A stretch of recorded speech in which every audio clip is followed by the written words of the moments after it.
가까운 시기에 프랙탈은 반대로 가는 경향이 있기 때문에 지난 1월달의 프랙탈과는 반대 방향, 즉 하락 추세 지속을 예상해 볼 수 있습니다.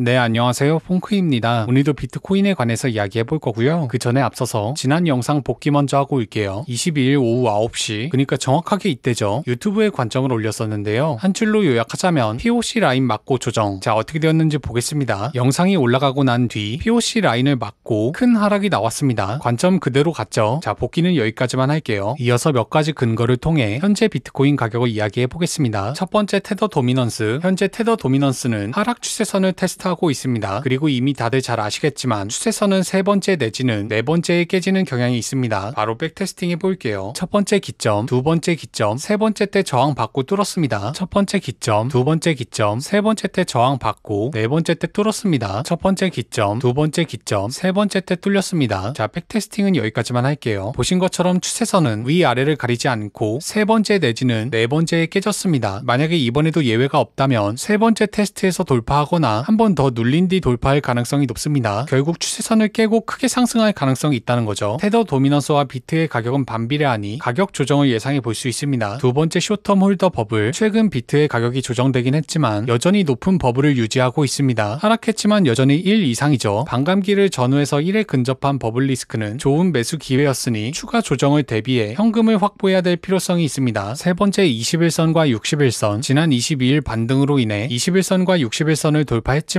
어제 일봉으로 재차 하락 돌파했습니다. 그러니까 21선과 61선을 돌파한 이후 곧바로 하락 돌파했다는 거죠. 과거 이와 같은 경우엔 추가 조정으로 이어지는 경향이 있었습니다. 바로 백테스팅 해볼게요. 모든 이평선을 뚫고 재차 반등해서 21선과 61선을 돌파했습니다. 그리고 계속 뚫지 못하고 큰 하락으로 이어졌죠. 모든 이평선을 하락 돌파하고 다시 반등해서 종가로 모든 이평선 위에 올라갔습니다. 그리고 재차 뚫렸죠. 큰 하락 추세. 이평선 아래에서 종가로 돌파했습니다. 그리고 더 올리지 못하고 다시 한번 종가로 뚫렸죠. 큰 하락. 자, 백테스팅은 여기까지만 할게요. 보신 것처럼 21선과 61선을 하락 돌파한 경우 추가 조정으로 이어지는 경향이 있었습니다. 만약 이번에도 비슷하게 흘러간다면 비트의 가격 조정을 염두에 둬볼 수 있겠죠. 네 번째 미스터 100, 일명 미스터 100으로 알려진 이 지갑은 전 세계에서 14번째로 비트코인을 많이 들고 있는 고래로 매일 100개의 비트를 지갑으로 전송했습니다. 확실한 건 아니지만 업비트의 콜드 월렛이라는 썰이 정론이죠. 그리고 이 고래 지갑은 지난달 예술적인 매도 타이밍을 보여줬습니다. 3월 7일부터 3월 9일까지, 그러니까 역사상 최고가의 매도를 한 거죠. 이어서 4월 23일, 그러니까 이틀 전 다시 한번 1000개의 비트를 출금했습니다. 이 또한 반등의 고점이었습니다. 대체로 미스터 100의 매도 타이밍이 정확했다는 걸 감안했을 때 비트는 추가 조정을 예상해 볼 수 있습니다. 다섯 번째 윌리엄스 퍼센트 레인지. 세계적인 트레이더 레리 윌리엄스가 개발한 이 지표는 최근 꽤 정확한 반등 구간을 짚어냈습니다. 바로 백테스팅 해볼게요. 두 번의 과매도 진입 이후 큰 반등이 나왔습니다. 다시 한번 두 번의 과매도 마찬가지로 반등, 다시 한번 두 번의 과매도 또 반등이 나왔습니다. 보신 것처럼 과매도 구간에 두 번 진입한 이후 반등에 성공했습니다. 현재는 한 번의 과매도 진입 이후 약반등하고 있습니다. 만약 한 번 더 내려와 두 번째 과매도에 진입하고 그 부근에서 비트의 가격이 횡보한다면 좋은 매수 구간으로 해석할 수 있겠죠. 그리고 반대로 말하면 아직 조정이 남았다고 해석할 수 있습니다. 여섯 번째 RSI. 오늘은 다이버전스를 보지 않고 순수 강도만 보겠습니다. 역사적으로 RSI 35에서 18 구간은 좋은 매수 기회였습니다. 바로 백테스팅 해볼게요. 이 구간 안에 들어오고 반등이 나왔습니다. 다시 한번 들어오고 크게 반등, 다시 한번 과매도, 크게 반등, 마찬가지로 과매도, 크게 반등. 더 과거를 볼게요. 과매도, 크게 반등, 과매도, 크게 반등, 과매도, 크게 반등, 과매도, 크게 반등, 과매도, 반등, 과매도, 반등. 하락장임을 감안하고 봐도 그 반등의 세기가 강했습니다. 보신 것처럼 해당 구간은 좋은 매수 기회였습니다. 그리고 작년 8월 이후로 해당 밴드 안에 들어오질 않았죠. 주기적으로 해당 구간을 찍었다는 걸 감안했을 때 조만간 해당 구간에 진입할 가능성이 있습니다. 그러니까 추가 조정 이후 큰 상승을 기대해 볼 수 있습니다. 일곱 번째 고점 부근 매물대 형성 기간. 기영이 대가리, 즉 고점 부근 횡보 매물대는 지난 22년 이후로 약 55일가량 지속되는 게 일반적이었습니다. 바로 백테스팅 해볼게요. 55일 동안 횡보, 그리고 상승 추세, 56일 동안 횡보, 하락 추세, 54일 동안 횡보, 상승 추세, 그리고 현재도 55일가량 횡보를 했습니다. 대체로 50일가량 횡보를 한 뒤 진짜 방향이 터져 나왔습니다. 현재도 55일 횡보 이후 하방으로 터져 나오는 모양 모양새죠. 만약 오늘 오전 9시에 마감한 일봉이 진짜 추세라면 큰 하락을 예상해 볼 수 있습니다. 8번째 공포 탐욕 지수. 현재 해당 지수는 72로 여전히 높은 탐욕을 유지하고 있습니다. 하지만 주기적으로 공포와 탐욕 단계를 오간다는 걸 감안했을 때 큰 가격 조정 또는 횡보 장세를 예상해 볼 수 있겠죠. 그래야지 공포 단계 근처로 갈 수 있으니까요. 9번째 엔벨로프. 엔벨로프는 쉽게 말해 이평선의 밴드 버전이라 볼 수 있습니다. 그러니까 이평선을 기준으로 평균 상하폭을 넓힌 거죠. 그리고 지난 22년 이후 해당 지표의 하단부에서 기가 막히게 반등했습니다. 하단부에서 크게 반등, 하단부에서 크게 반등, 하단부에서 크게 반등, 현재도 하단부에서 지지받고 반등했죠. 그럼 하단부에 올 때마다 롱치면 돈 복사냐? 그건 절대 아닙니다. 원래 이 지표는 볼린저 밴드처럼 자주 찢어집니다. 바로 백테스팅 해볼게요. 밴드가 찢어졌죠. 다시 한번 찢어졌습니다. 찢어지고 하락 추세, 또 찢어지죠. 계속해서 찢어집니다. 계속해서 넘어가고 있습니다. 보신 것처럼 엔벨로프의 하단부는 크게 찢어지며 하락하는 경우가 있었습니다. 근데 22년 이후로는 4차례 모두 반등했죠. 지난 1월달도 그랬고 현재도 반등했습니다. 하지만 역사적으로 4차례 이상 지지해주는 경우는 드물었기 때문에 밴드 하단부의 찢어짐, 즉 큰 폭의 가격 조정을 예상해 볼 수 있습니다. 10번째 단기 보유자 SOPR. 단기 보유자 SOPR이 여전히 1 이상에 위치하고 있습니다. 많이 조정이 나왔다고 하지만 여전히 수익 보고 있는 사람들이 많다는 거죠. 대체로 물린 사람들이 있긴 하지만 아직 패닉이 오지 않았다고 해석할 수 있습니다. 대세 상승장에도 부처빔, 은성수빔, 헝다빔 등 주기적으로 패닉을 유발했던 만큼 조만간 큰 하락이 터질 가능성도 완전히 배제할 수 없습니다. 11번째 파이어 차트. 위로는 70K, 아래로는 60K, 그리고 이 밖에는 눈여겨볼 매물대가 없습니다. 특히